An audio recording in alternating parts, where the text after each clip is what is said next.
दोहोरी गायक कमल विशी मालदाईसँगको सम्बन्धबारे पहिलो पटक खुलेर बोलिन् अन्जु विश्वकर्मा। कमल विशी मालदाईसँग यस्तो भएको रहेछ, यो कारणले टुटेको रहेछ सम्बन्ध। जस्तो तपाईको केही समय अगाडि असाध्यै जोडिएको नाम भनेको कमल विशी मालदाई र अन्जु विश्वकर्मा हैन। तपाईहरुले गीत पनि डोरी पाटेर गाउनु भयो, भगवानलाई छुक्ने गराउँछ गीतमा यहाँ दुई जनाको जोडीको अभिनय भयो हैन। त्यसैले तपाईले रिलमा बिए पनि गर्नुभयो, पञ्चेबाजा गीत पनि आयो हैन। बीचमा धेरै तपाईहरुको सहकार्य भयो। लगभग मलाई लाग्छ 5-6 महिना भयो होला यहाँ दुई जनाले सँगै देखिएको छैन।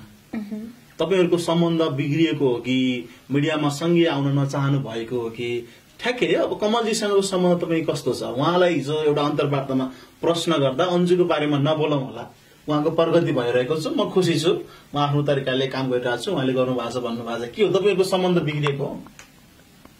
हैन, अब सम्बन्ध बिग्रिएको भन्दा नि अहिले पछिल्लो समयमा चाहिँ उहाँ चाहिँ एकदमै कार्यक्रममा व्यस्त हुनुहुन्छ हैन। म चाहिँ अब आफ्नै काममा व्यस्त छु। त्यही हो, सिरियलदेखि लिएर हरेक कामहरू मेरो लाइभ दोहोरी अफिसियल गीतहरू हैन भइरहेको छ। त्यही हो, सबै अब आफ्नो कामले व्यस्तता भएकोले हैन त्यस्तो सम्बन्ध त हाम्रो जे पहिलाको थियो त्यही हो। उहाँ दाइ हो, म बहिनी हो, त्यो सबैले थाहा छ हैन। अब कमेन्ट गर्ने मान्छेले एक दुईटा अब काम नपाएकाहरू हैन अब कमेन्ट गर्छन्, त्यही हो। दर्शकहरूले खोजिरहनु भएको छ क्या तपाईहरुको पहिला त्यस्तो चर्चा थियो हैन, कमल अन्जु तपाईले गाएका गीतहरू पनि त्यति धेरै हिट थिए। पहिला सँगै सहकार्य गरेको मान्छे अहिले सँगै नदेख्दाखेरि स्वतः रूपमा तपाई हाम्रो मनमा पनि त उब्जिन्छ नि, के भयो होला, सम्बन्धको खटपट भयो कि केही भयो होला भन्ने छ नि त धेरैको मनमा। त्यो त अब उहाँले अब कसरी लिनुहुन्छ त्यो थाहा भएन हैन।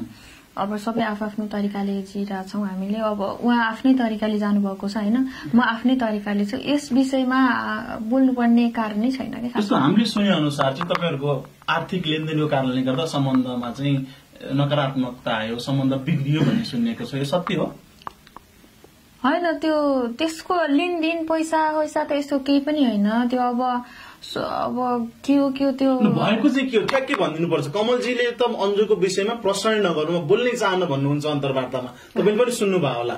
उहाँले भन्नुभएको 6 महिना भयो अन्जुसँग मेरो कुराकानी भएको छैन, गीत पनि गाउनु भएको छैन, अन्जुसँग नभेटेको 6 महिना 6 दिन, आज अन्जु के गर्दै छिन भनेर उहाँले गीत पनि गाइदिनु भएको छ अन्तर्वार्तामा। खै मैले त पुरा भिडियो हेरेको पनि छैन। ठ्याक्कै भन्दिनु सम्बन्ध के भएको तपाईको? अनि सम्बन्ध भन्दा नि अघि हामीले कुरा गरिराख्नु भएको थियो हाम्रो सुमन दाइले। हामी मुम्बई कार्यक्रम जाँदाखेरि हामीले सँगै यात्रा गरेको हो। किनभने कस्तो भनेपछि हाम्रो अगाडि पछाडि भएको हैन, हामी अगाडि गएको उहाँ चाहिँ पछाडि आउनु भएको, त्यही हो यात्रा। अब फरक उहाँ पछाडि हामी अगाडि भएको। अनि कस्तो भयो भनेपछि हामी त्यहाँदेखि फर्किँदाखेरि हाम्रो कार्यक्रम हाम्रो जोडी नै बोलाएको थियो यता बर्दिया कार्यक्रममा। अनि त्यहाँ चाहिँ उहाँ चाहिँ अगाडि आउनुभयो, हामी फेरि पछाडि नै भयौँ क्या, हामी सँगै आउन पाएनौँ। अनि त्यतिखेर चाहिँ कार्यक्रम छुट्यो हाम्रो। अनि त्यहाँ भ्याउन सकेनौँ त अब के गर्नु, हाम्रो दोष त होइन के अरे। अब टिकट मिलाउँदा यताउता होइन, अब ढिलो छिटो भनेको त्यही त हो, उहाँले बुझिदिनुहुन्छ। अनि त्यही भएर चाहिँ हामी अब त्यहाँ पछि के कस्तो भयो भने उहाँ अब अन्त कार्यक्रम पनि रहेछ उहाँको होइन। अनि त्यही भएर चाहिँ म चाहिँ त्यहाँदेखि नेपालगञ्ज पुगेँ, नेपालगञ्जदेखि म यता आएँ प्लेन टिकट गरेर। अनि अब म यता कार्यक्रम अब हाम्रो गीतहरू यहाँ भइरहेको थियो, कहिले आउने के गर्ने भनेर सोधिराख्नु भएको थियो हाम्रो दाइहरूले यता। अनि त्यही भएर म आउँदैछु भने अनि पछि अब कार्यक्रममा पनि त भ्याएन, छुट्यो कार्यक्रम। अब त्यतिकै त्यहाँ बसेर भएन, त्यहाँदेखि म यता आएको। अनि त्यहाँपछि उहाँ चाहिँ एकदमै बिजी हुनुभयो क्या कार्यक्रममा। अनि त्यहाँपछि म पनि कार्यक्रममा भन्दा नि म जान चाहिँ गएन, तर बोलाउनु चाहिँ बोलेर हुन्छन् कार्यक्रममा। त्यो अब उहाँहरूको आयोजकको गल्ती छैन त।